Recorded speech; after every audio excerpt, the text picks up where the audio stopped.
प्रिय भाइयों, साथियों एवं बहनों तथा छात्र एवं छात्राओं, हमारी तरफ से एवं हमारे चैनल पढ़ो बढ़ो की ओर से आप सभी को हार्दिक शुभकामनाएं एवं अभिनंदन तथा वंदन है तथा हमारी तरफ से नमस्कृताएं। आज हमारा चैप्टर है दीर्घ संधि, जो स्वर संधि का प्रथम भेद माना जाता है और इसका सूत्र है अका स वर्णे दीर्घ।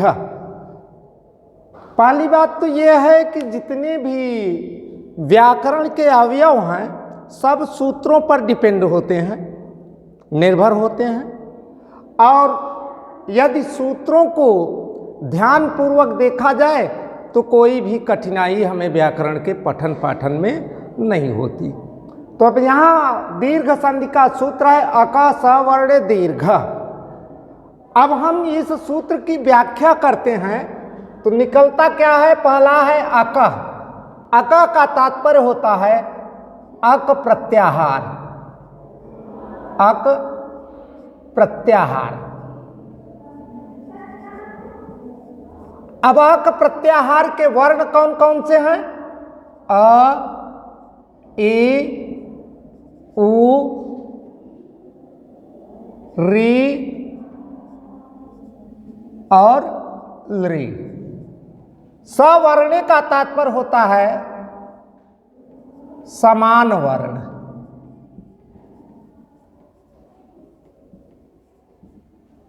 बराबर दीर्घ।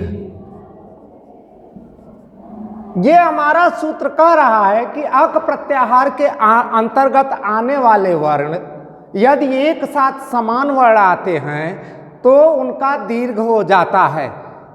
कहने का आशय यह है कि यदि अक प्रत्याहार के वर्ण जैसे अ, ई, उ, री, लृ, इन वर्णों के साथ अगर इनका ही समान पहले पद के अंत में यदि अ है और दूसरे पद के प्रारंभ में अ या आ है तो दोनों का मिला करके दीर्घ आ ही होगा। जैसे गज, धन, आनन बराबर गजानन। कवि, धन, इंद्र बराबर कवींद्र। अब यहां इन दोनों उदाहरण में देखा जाए तो पहले पद के अंत में आ है और दूसरे पद के प्रारंभ में आ है, अर्थात ये दोनों समान वर्ण हैं। जब दोनों समान वर्ण मिले तो हुआ दीर्घ आ, अर्थात अधन आ बराबर आ और ई धन ई बराबर बड़ी दीर्घ। अतः ई और आ दोनों दीर्घ हैं। इन दोनों समान वर्ण मिलने के कारण दोनों के यहां दीर्घ हुए। इसी तरह से भानु, धन, उदय बराबर भानुदय। अब यहां छोटा उ और छोटा उ दोनों समान हैं, इसलिए दोनों को मिलाया गया सवर्ण होने के कारण, तो यहां दीर्घ बड़ा उ हुआ भानुदय। इसी तरह से उधन उ बराबर बड़ा उ। इसी तरह से मातृ, धन, ऋण बराबर माँ त्रिण। यहाँ भी छोटी री धन छोटी री दोनों समान वर्ण हैं, इसलिए दोनों का मिलाकर दीर्घ री हुआ। अब अगली संधि है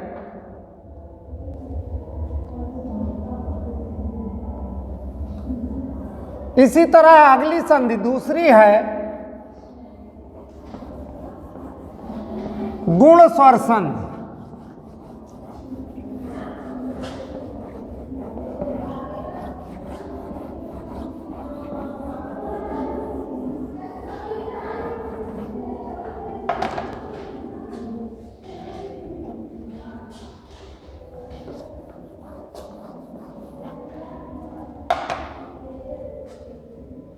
स्वर संधि का दूसरा भेद है गुण स्वर संधि।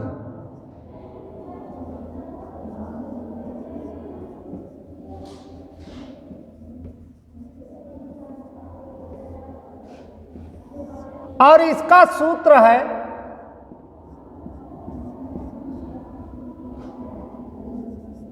आद गुणा।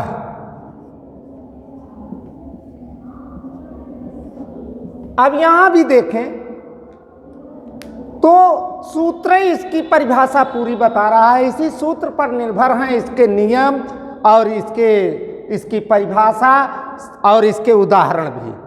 देखा जाए तो यहां ये हमारा सूत्र कह रहा है आद गुणा।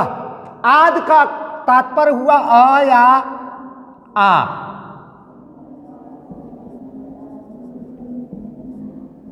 और इसके साथ अ या आ के साथ कोई भी असमान स्वर आता है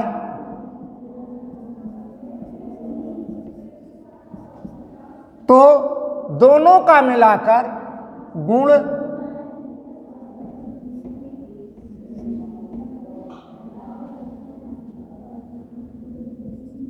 ए ओ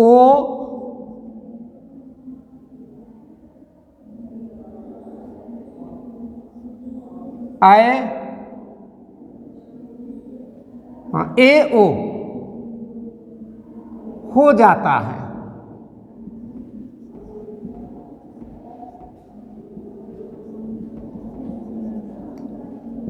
अब कहने का तात्पर्य हुआ कि जब पहले पद के अंत में अ या आ है और दूसरे पद के प्रारंभ में कोई भी असमान है तो दोनों का मिलाकर गुण ए ओ और अर अल हो जाता है। अब यहां देखा जाए तो इनके उदाहरणों को ठीक से देखा जाए तो सब कुछ बिल्कुल समझ में आ जाएगा। जैसे गज धन इंद्र। अब यहां हम देखते हैं तो पहले पद के अंत में ई आ है और दूसरे पद के प्रारंभ में ई है जो कि अ का असमान स्वर है। अतः अ और ई दोनों को मिलाए तो यहां ए हुआ। गज धन इंद्र बराबर गजेंद्र।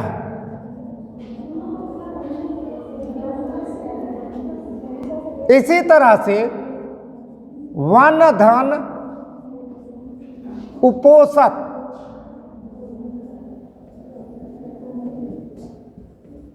अब यहां भी देखें तो वन इस शब्द के अंत में अ की आवृत्ति आ रही है तो यहां अ हुआ पहले पद के अंत में और दूसरे पद के प्रारंभ में उ हुआ जो कि अ का असमान स्वर है। अतः दोनों को मिलाने पर गुण ओ होगा। तो बना इसका वन धन उपोषति बराबर वनोपोषति। इसी तरह से देव धन ऋषि बराबर देवर्षि।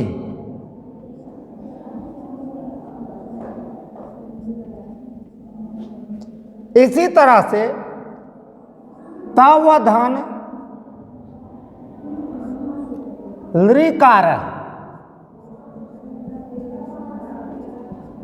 बराबर तवलकारः। अब यहां देखें तो पहले सूत्र में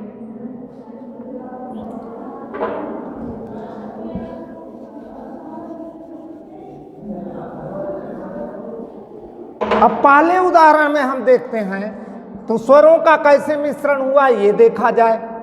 तो यहां अ धन ए बराबर अ का समान ई है, इसलिए यहां गुण ए हुआ, अ धन ई बराबर ए। फिर उसी तरह से दूसरे उदाहरण में अ धन उ बराबर ओ। इसी तरह से तीसरे उदाहरण में आ धन री बराबर अर। इसी तरह से चौथा उदाहरण जो है इसमें भी आ धन री बराबर अल हुआ।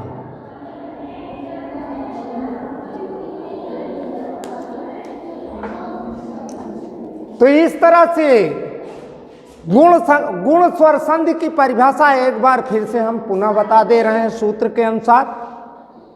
आप लोगों के अच्छे से इस सूत्र को याद करने के उपरांत इसकी व्याख्या समझनी चाहिए और इस सूत्र की व्याख्या के आधार पर ही इसके नियमों को समझ लेना चाहिए। तो सूत्र कह रहा है आदि गुणा। कहने का तात्पर्य यह है कि जब पहले पद के अंत में अ या आ है और दूसरे पद के प्रारंभ में छोटी ई या बड़ी ई है तो दोनों का मिलाकर गुण ए हो जाता है। और जब पहले पद के अंत में अ या आ है और दूसरे पद के प्रारंभ में उ या बड़ा उ है तो दोनों का मिलाकर गुण ओ हो जाता है। ठीक इसी तरह से जब पहले पद के अंत में अ या आ है और दूसरे पद के अंत में री है तो दोनों का मिलाकर गुण अर हो जाता है। और इसी तरह से पहले पद के अंत में यदि अ या आ है और दूसरे पद के प्रारंभ में ली या बड़ी ली है तो दोनों का मिलाकर गुण अल हो जाता है।